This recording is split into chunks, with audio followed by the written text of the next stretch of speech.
Hi, I'm August Keller, and this is my review of Thunderbolts. So, Thunderbolts has heart. Despite bloated franchise pitfalls, it establishes key strengths. Two strengths that I've really kind of harped on the MCU for pretty much as long as it's existed, which is intimacy and substance. Those are two very important aspects of film to me, to storytelling to me. And I've always felt like the MCU kind of lacks on those fronts. And this is the first non-Guardians of the Galaxy movie in the MCU where I really feel like they earned genuine intimacy and earned genuine substance.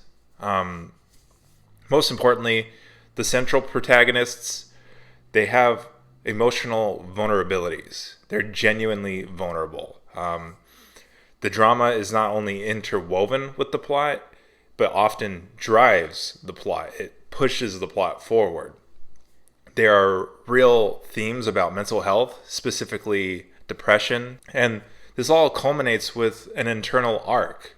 The climax of the movie is internal. It's not an external physical confrontation. It's an internal emotional arc. The character chooses to do something for their own well-being, and that actually changes things on the exterior. So, in turn, because of that arc really drives home the drama, the themes, and the plot all together very well, there's a legitimate message from the film. It conveys a real message. You walk away with a lesson, and that's about processing drama rather than suppressing it, which is important. It's a really useful, serious topic, and the movie actually does it justice. Meanwhile, the stakes remain relatively small, especially for a superhero movie.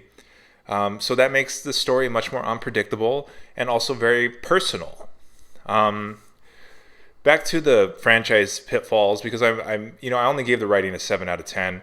I guess I should explain why. I think there is a lot of exposition, a lot of plot. The plot does kind of get convoluted at times because it's working in a lot of franchising, sequel baits, connecting different things from all these different movies. There are a lot of excessive characters. I think, the actual Thunderbolts crew, if we're just talking storytelling, really only needed like 3, maybe 4 of them.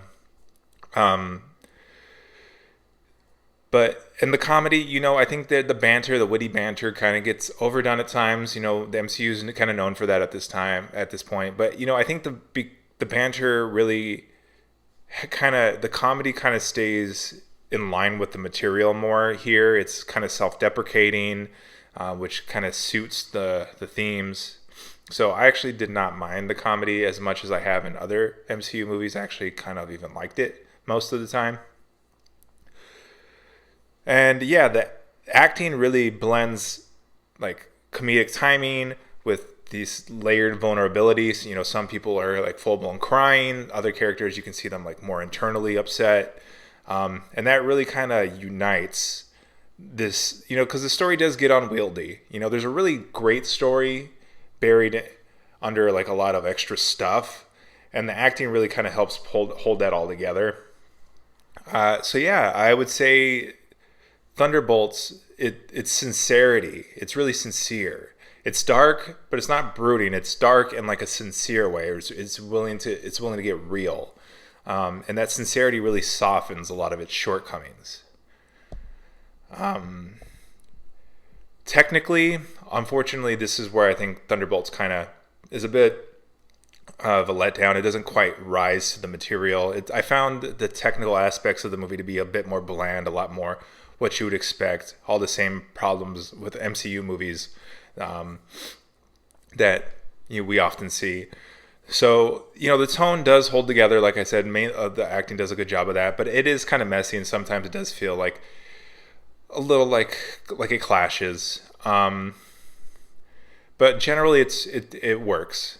I did find the style to be a bit underwhelming. It's just kind of standard.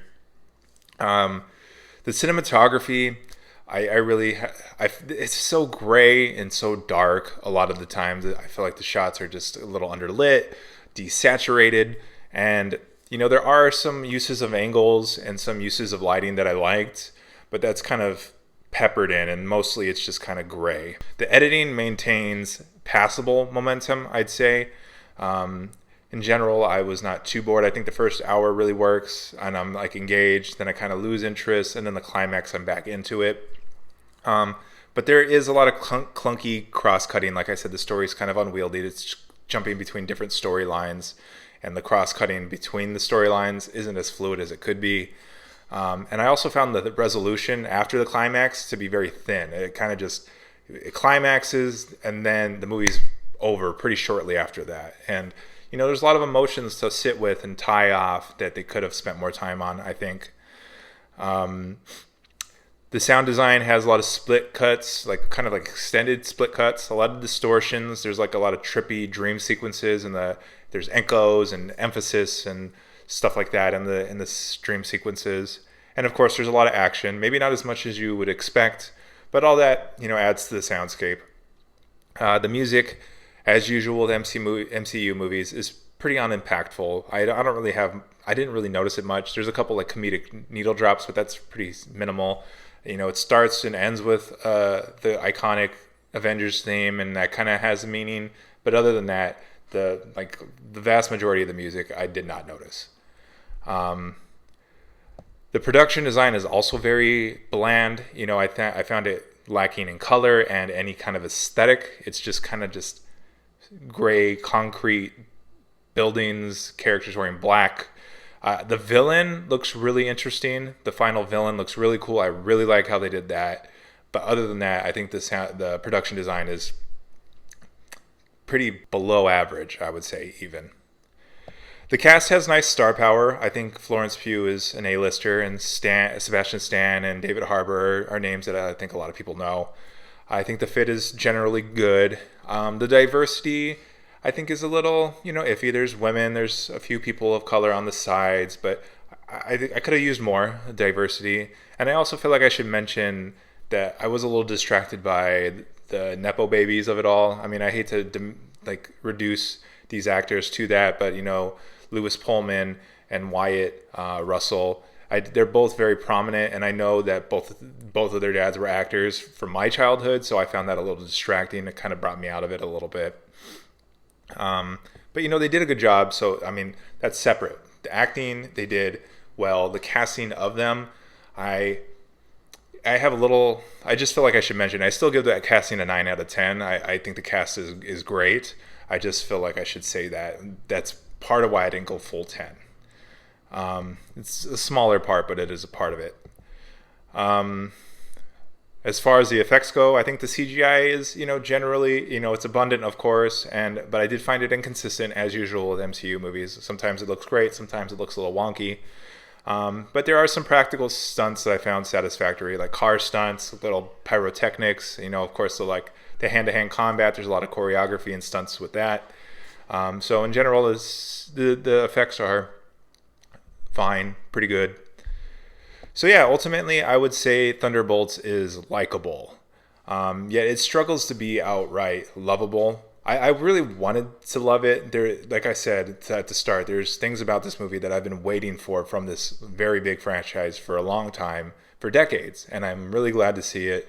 I just wish everything else around it worked as well as that did. The core heart is excellent, or very, very good, great even, and everything else around it is kind of just okay. And so I like the movie, but I can't quite say I loved it. I would love to have loved it, and, you know, maybe if someone were to do another movie like this, I want to encourage MCU to keep taking chances with movies that go there like this. But, you know, maybe go there with the text as well. Get a little more creative there. I think that would be interesting. So yeah, that's all I have to say about that. If you like what I'm doing here, please feel free to like and subscribe. I also have an Instagram linked in the description. I'd love support there. Or here, whatever you can do, I appreciate. But at the very least, I appreciate you watching this. And I'll see you next time. Okay, thanks. Bye.